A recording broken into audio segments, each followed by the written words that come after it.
I wanted to ask you on this. We were on the Jackson podcast, you guys. I'm not sure if it's dropped yet. But if you guys, when it does drop, give a chance to listen to it. Look, Luke Rockhold was on there talking about Islam and this and that. I want to get your feedback on this. Just listen. Oh, oops, can't listen. He's not talking very loud. Here we go. I'm just saying I've rolled with Islam a lot. He's very good. I roll with the other foe. I don't think it would be as hard. I'm just saying. So you're taking Has Islam? he ever submitted you, Islam? No, he's never submitted. Too small. Islam Makhachev has never submitted you. No. You've been training with this guy I love for the years. guy. He's dangerous. He's hard as hell. Him and Khabib. You believe that? I don't think. I don't know. It's hard to believe. FaceTime him right now and ask him if you've ever been submitted by Islam. Hey, you can, dude. Daniel Cormier is the biggest liar. And FaceTime him right now. Hey, how do you think he makes good TV? Because he just lies his way through TV. Wow. That's your teammate. FaceTime him. That's your teammate. One thing that Daniel would always say: if you ain't cheating, you ain't trying. Oh my! I'm just saying, I've rolled with. I love Luke, it. man, keep that shit. No, he can't. What is going on? I love it. Man? All of that. I'm being honest with you. When he sits there and he says that he's never been submitted by Islam, that's a hard one to believe, in the fact that, many times, and it's not, maybe if it was a free roll, he never was, but there's got to be some time in training that, he was giving a position or starting off in a bad thing for Islam, and Islam's working a technique and he taps out. That's being submitted. Sorry. That's just the way training is. And if you're worried about it, then this is not the sport for you. Okay. Tapping out in training is the best and smartest thing you can do. Okay. Because that keeps you from being hurt and it helps your teammates get better and all of it. So when he says that, I'm not quite buying it. I'm just telling you. Look, you were there. Has he ever been tapped out by Islam that you saw? So not that I've ever seen, but okay. I mean, speaking from my own personal experience, I've been able to catch Luke, so I can't imagine he has not been able to catch Luke. Okay, that's the point. And when you're saying exactly, that's what I'm saying is like, I mean, if it was a competition, if he said, "Look, in competition, I've never been tapped out by Islam," I believe you. Okay, I can. He's that good. Luke is that good on the ground, but you just saw, the tape of Chimaev. Now it's a difference in age too, comparatively, but there's always that guy that's going to be better than you. And there's always that guy that can catch you. And I would say that I would believe that somewhere along the way, Islam has caught, and then he's saying Khabib never caught him. I don't believe that one either. Well, see, I can believe that one. The reason being is because Khabib, like we see in his fights, he doesn't chase submissions a whole lot as much as he looks to do damage. Like when we spar with him and work with him, and he would really just control you, beat the shit out of you, hang on your head, make you almost want to just fucking give up.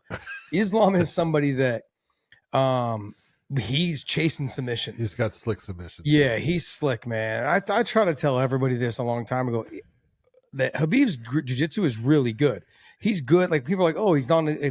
How is he off of his back? If you take him down, he's horrible. No, he's good. No, he's damn good off his back. He's just never there. Yeah. But he's damn good. I've like in scrambles or taking him down and got this kid right to the sweep, right back up to his feet. Doesn't matter. He doesn't settle there. He understands what he's got to do. There's no like, I'm going to hang out down here. It's not doing that.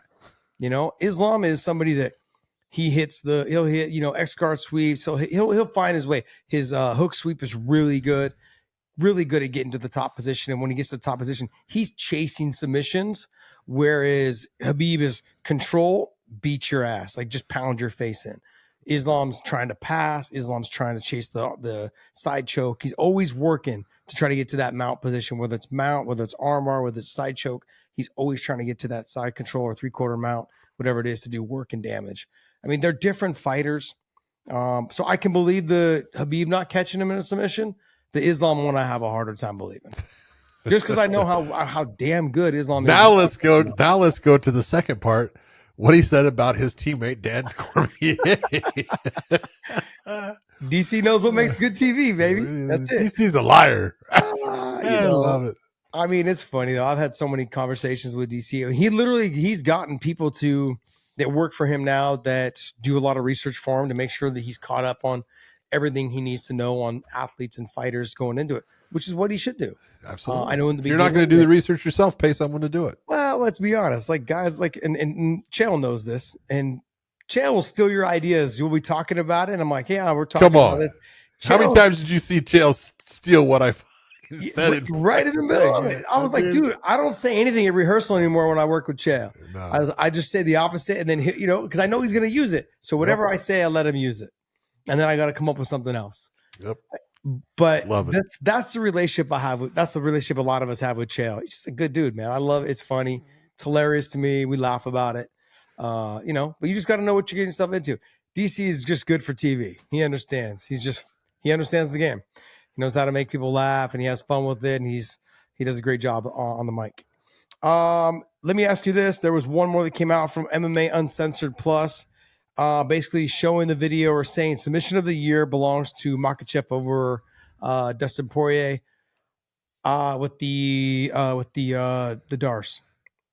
What do you think? It's not a bad choice when you're looking at the significance of the fight and where that fight was at, because Dustin was in that fight. Dustin had won. I know he won at least one round. He might have won two up to that point. That was into the fifth round. And when you're the champion and you get a submission on someone like Dustin Poirier and finish the fight with it, that's a hell of a submission, because that is not easy to do. People are slippery and wet, and that was a slick takedown that he got him on. Go ahead. That to me is what made it the submission. It was the whole way that he got to it. Yeah. He went right from that where he fought up he hit the single leg. He got sat to his hip as well as Dustin. He sat Dustin to his hip, but he also got sat to his hip. So it became a scramble of who could get up. He came out on the half guard almost and then came up on the ankle. Yeah, exactly. And you could just see how he basically just shoved the foot down between his legs and then spun it out to the side. And that made Dustin spin out and go to all fours. He jumped on the front headlock, was able to muscle it over, kind of get to the position, readjusted, hit the choke, and then finished from there. Step back over the legs. I thought it was how it all came about. And like you said, the significance of the fight, where they were at in the fight in the fifth round, the fight being a close fight. I think I had it 4-1 for Islam. Well, 3-1 because it was. 3-1. Yeah, sorry, 3-1. I had it 3-1, and that fifth round was a tough round for Islam.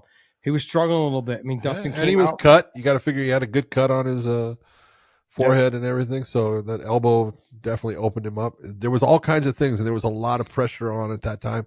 And to get that submission the way he did, but it was, and it wasn't a fluke. He set that thing up from the beginning with that, just the perseverance of getting that ankle and being able to go into the takedown from there. It was just beautifully done. So.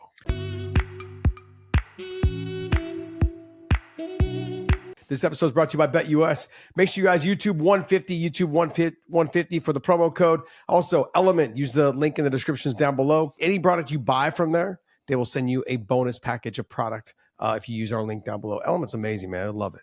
And I want to say thank you, man. Thank you guys so much for continuing to support us.